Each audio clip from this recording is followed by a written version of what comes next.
¿Qué sucede cuando personas comunes se aventuran en territorios donde las tribus ancestrales aún viven según leyes que no han cambiado en miles de años? Hoy, vamos a descubrir 10 impactantes historias reales de personas que se acercaron peligrosamente a algunas de las tribus indígenas más aisladas y brutales del mundo, desde misioneros alemanes hasta aventureros estadounidenses, desde exploradores de YouTube hasta antropólogos. Estas historias muestran lo que ocurre cuando dos mundos completamente diferentes colisionan. En 1851 ocurrió lo que muchos consideran el primer caso conocido de un ciudadano occidental común entrando en contacto cercano con una tribu indígena violenta.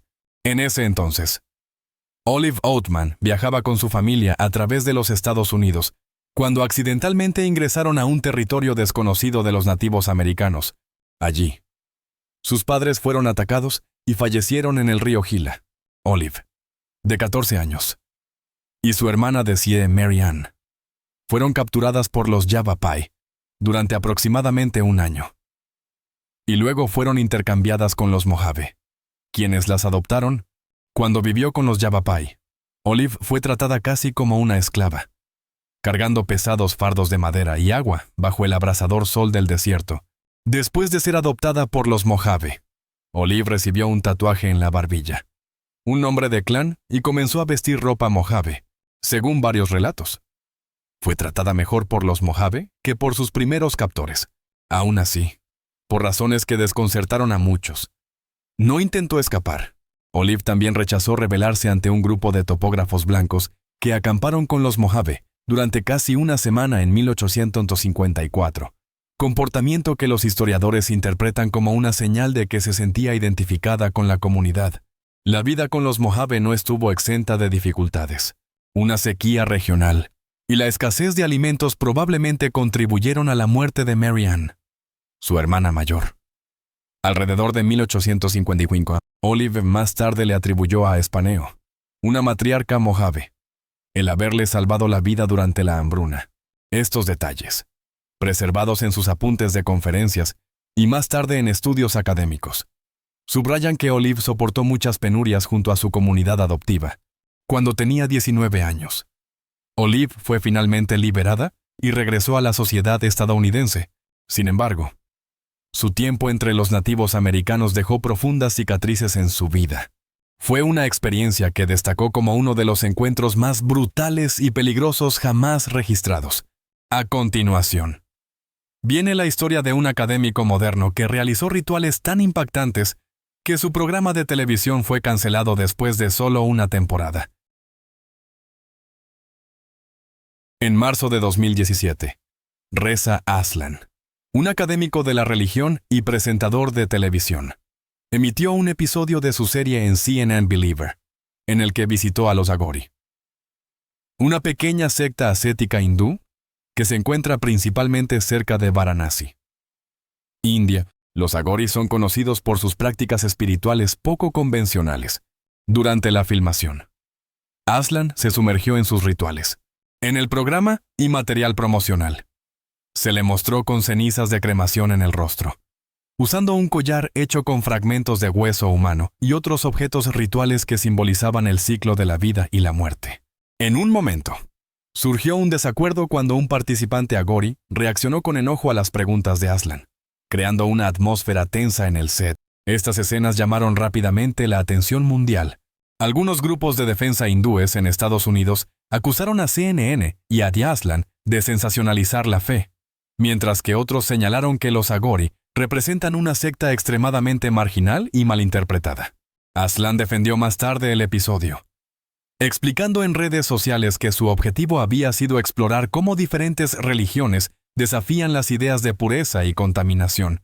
Sin embargo, CNN recibió quejas de que el programa había ido demasiado lejos al enfocarse en imágenes gráficas, en lugar de en el significado espiritual. La reacción fue tan intensa que CNN finalmente canceló la serie después de su primera temporada. En parte debido a la controversia generada por este episodio, ¿crees que CNN tuvo razón al cancelar el programa de Reza Aslan después de ese episodio polémico? Vamos a discutirlo en la sección de comentarios. Sabine Kugler. Es una mujer alemana cuya historia de vida es única y que fue llevada al cine en 2011. Ella es una de las pocas personas del mundo occidental que pasó la mayor parte de su infancia y adolescencia viviendo con una tribu indígena en Papua Occidental, desde los 7 hasta los 17 años. Kugler creció entre los Fayu, mientras sus padres, que eran misioneros y lingüistas, estudiaban su idioma, convirtiéndose en la primera familia blanca en residir en la comunidad. Sus padres querían estudiar al pueblo Fayu, un grupo que había vivido en aislamiento profundo y casi sin contacto con el mundo exterior. Lo que originalmente fue planeado como un proyecto de investigación, se convirtió en una estancia de 10 años, que resultó en una experiencia inimaginable. Los Fayu eran conocidos por sus violentas guerras entre clanes y habían sufrido una drástica disminución de su población, pasando de aproximadamente 2.000 a 400 individuos. Sin embargo, aceptaron a la familia Kugler y los recibieron en su comunidad.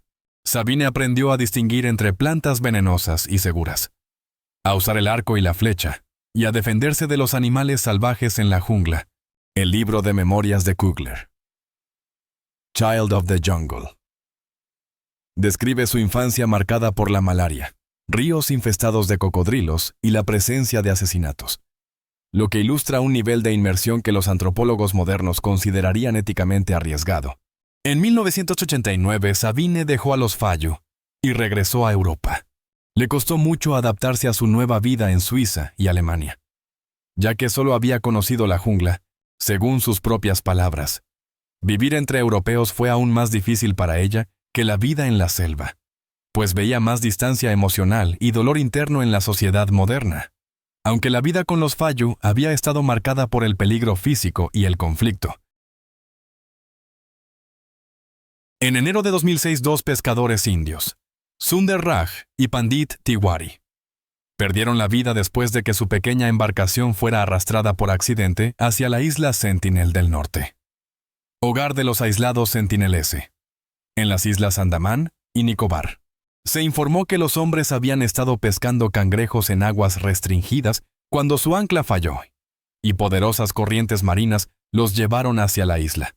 Una vez en la orilla, encontraron a los sentineleses, quienes defienden ferozmente su territorio y evitan todo contacto con el exterior, cuando la Guardia Costera de la India intentó recuperar los cuerpos.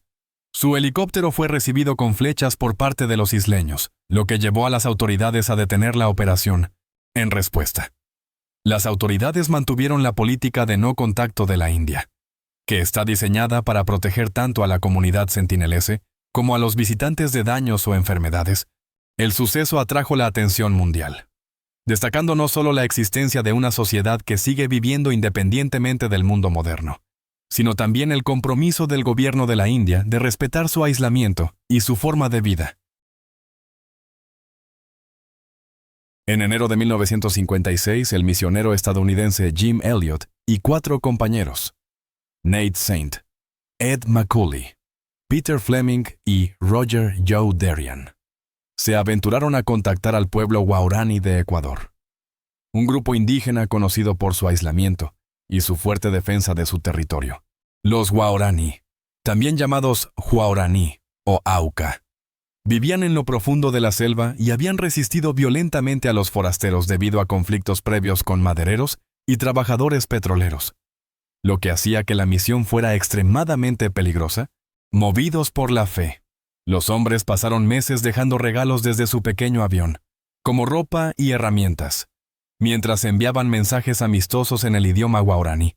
Aterrizaron en una isla de arena a lo largo del río Curaray, que llamaron Palm Beach, y pronto conocieron a 3 Waorani que aceptaron sus regalos e interactuaron pacíficamente, animados por esto. Los misioneros continuaron esperando, creyendo que habían iniciado un intercambio amistoso. Pero el 8 de enero de 1956, un grupo de guerreros Waorani atacó de repente y mató a los 5 hombres. El evento conmocionó al mundo, destacando los peligros de acercarse a comunidades aisladas y desatando un debate global sobre el trabajo misionero con pueblos no contactados. Muchos admiraron a los hombres por su devoción, mientras que otros criticaron la misión por ser imprudente e insensible culturalmente. Años después, la esposa de Jim Elliot, Elizabeth, y la hermana de Nate Saint, Rachel. Regresaron a Ecuador y establecieron contacto pacífico con los Guaraní. Su continuo esfuerzo de acercamiento condujo a la reconciliación, y algunos miembros de la tribu finalmente adoptaron el cristianismo. La historia sigue siendo una de las más conocidas sobre el primer contacto, recordada tanto por su tragedia como por el mensaje perdurable sobre la fe, el respeto y los desafíos de superar las divisiones culturales. Y si quieres seguir explorando las tribus más misteriosas del mundo, mira mi video sobre 15 tribus que desafían las leyes de la física, donde hablan como simios, corren como animales y guardan secretos que desafían nuestra comprensión. Haz clic en la etiqueta que aparece en pantalla ahora o encuentra el enlace en la descripción. Y no olvides volver para descubrir los resultados del intento de un hombre de hacer amistad con una tribu amazónica.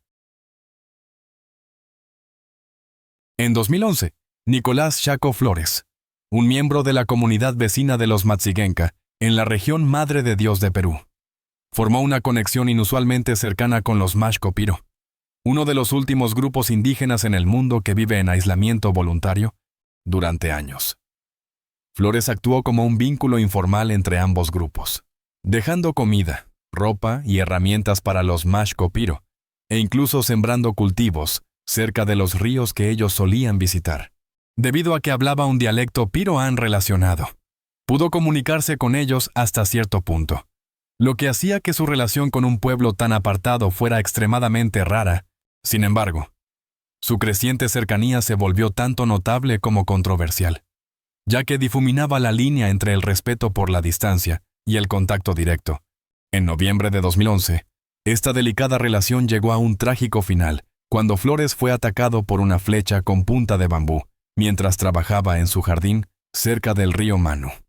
Disparada supuestamente por cazadores Mashco-Piro, su muerte afectó profundamente a los antropólogos y a los residentes locales, sirviendo como un recordatorio de lo impredecible y riesgoso que puede ser cualquier interacción con grupos no contactados.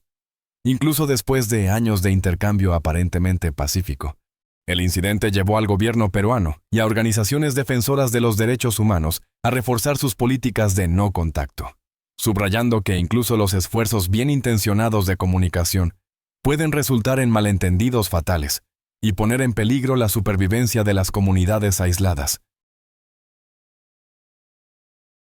En noviembre de 1961, Michael C. Rockefeller, el hijo de 23 años del gobernador de Nueva York, Nelson Rockefeller, desapareció mientras exploraba la remota región de Asmat, en el suroeste de Nueva Guinea, que en ese entonces era Nueva Guinea neerlandesa, y ahora forma parte de la provincia de Papua en Indonesia. Rockefeller se había adentrado profundamente en el territorio Asmat para recolectar tallas tribales y artefactos culturales para el recién fundado Museo de Arte Primitivo en Nueva York, a diferencia de la mayoría de los visitantes occidentales de su época. A menudo vivió entre los Asmat y estableció vínculos cercanos con ellos. Los Asmat eran conocidos en ese entonces por sus complejas tradiciones espirituales y su aislamiento prolongado del mundo exterior. El 17 de noviembre, el pequeño catamarán de Rockefeller se volcó cerca del pueblo de Otsjaneb, mientras sus compañeros esperaban ayuda. Intentó nadar varios kilómetros hacia la orilla, pero nunca fue visto de nuevo. La investigación oficial concluyó que probablemente se ahogó, aunque algunos informes posteriores y testimonios de testigos especularon sobre otros posibles desenlaces relacionados con tensiones regionales anteriores. Su desaparición fue noticia en todo el mundo, no solo por la prominencia de su familia, sino también porque reveló cuán vulnerables podían ser incluso las personas más privilegiadas al aventurarse en regiones remotas y no contactadas.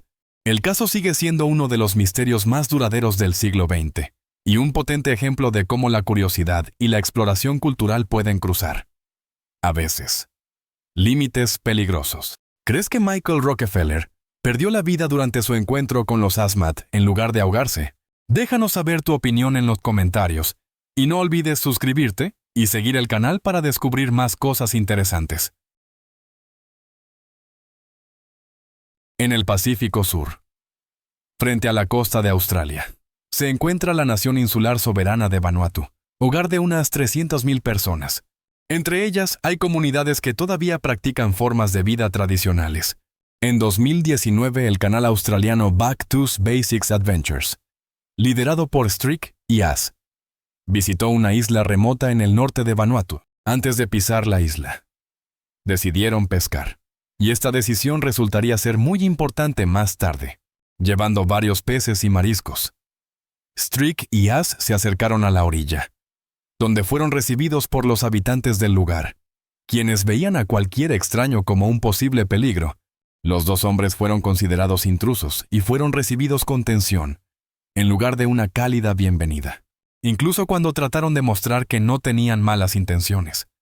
La situación se mantuvo incómoda hasta que ofrecieron los peces que habían pescado, lo cual finalmente ayudó a calmar a todos, una vez que los aldeanos entendieron que Strick y As eran pacíficos. Su actitud cambió completamente, después de revisar brevemente a los dos extraños. Se volvieron amigables y comenzaron a mostrarles su isla. Juntos caminaron por la selva hasta llegar a una fiesta en la aldea, donde se sirvieron frutas frescas y otros alimentos. Los youtubers pasaron el resto del día observando danzas tradicionales y compartiendo una comida con los locales. Sin embargo, antes de que cayera la noche, Strick y As decidieron dejar la isla por razones de seguridad y regresaron a Australia. Fue una experiencia que sabían que probablemente nunca volverían a vivir. Hablando de comer, todavía existen informes ocasionales y relatos históricos que mencionan prácticas rituales que involucraban restos humanos en algunas partes del mundo, aunque hoy en día se sabe que tales actos ya no existen, ni son aceptados en ningún lugar. Algunas culturas remotas fueron asociadas con estas prácticas en tiempos anteriores, a lo largo de los años. Muchos exploradores y documentalistas han intentado comprender estas historias. Y en 2023 el youtuber de viajes Drew Binsky visitó la provincia de Papua, ubicada en Nueva Guinea, la segunda isla más grande del mundo. Esta región es hogar de muchas comunidades indígenas, algunas de las cuales alguna vez fueron rumores de haber seguido tales costumbres en tiempos pasados. Para aclarar, la Papua moderna no practica ni apoya ninguna forma de estas costumbres. Drew se centró en visitar una de las comunidades Korowai de la región, un grupo que históricamente había sido malinterpretado y que en su momento fue etiquetado falsamente por tales comportamientos. Llegar a la aldea fue un desafío, ya que sus guías locales tuvieron que llamar a través del bosque para anunciar su llegada, siguiendo las costumbres locales para entrar en áreas tribales. Desde el principio, quedó claro que se trataba de una comunidad profundamente tradicional. La gente vive de manera sencilla, dependiendo de la caza, la recolección y la agricultura a pequeña escala para sobrevivir.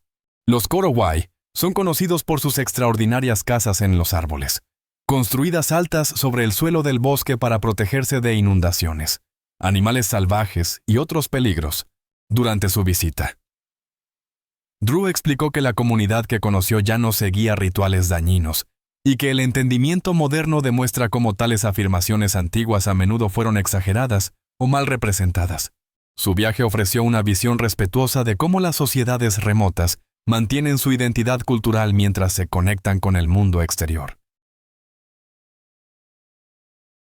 La creciente atención de los gobiernos hacia las comunidades indígenas aisladas se refleja claramente en la historia de uno de los últimos grupos no contactados del mundo, que vive en lo profundo de la Amazonía peruana.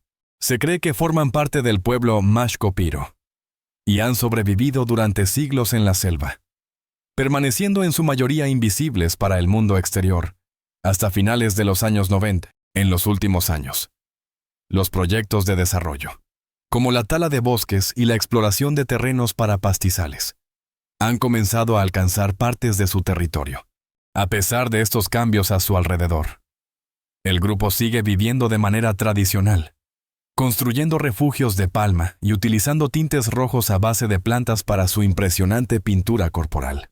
Su apariencia es asombrosa, y su mensaje a los extraños es claro. Cuando pasan aeronaves o barcos, navegan por los ríos cercanos. Los Mashco-Piro a menudo responden lanzando flechas de advertencia, señalando su deseo de ser dejados en paz.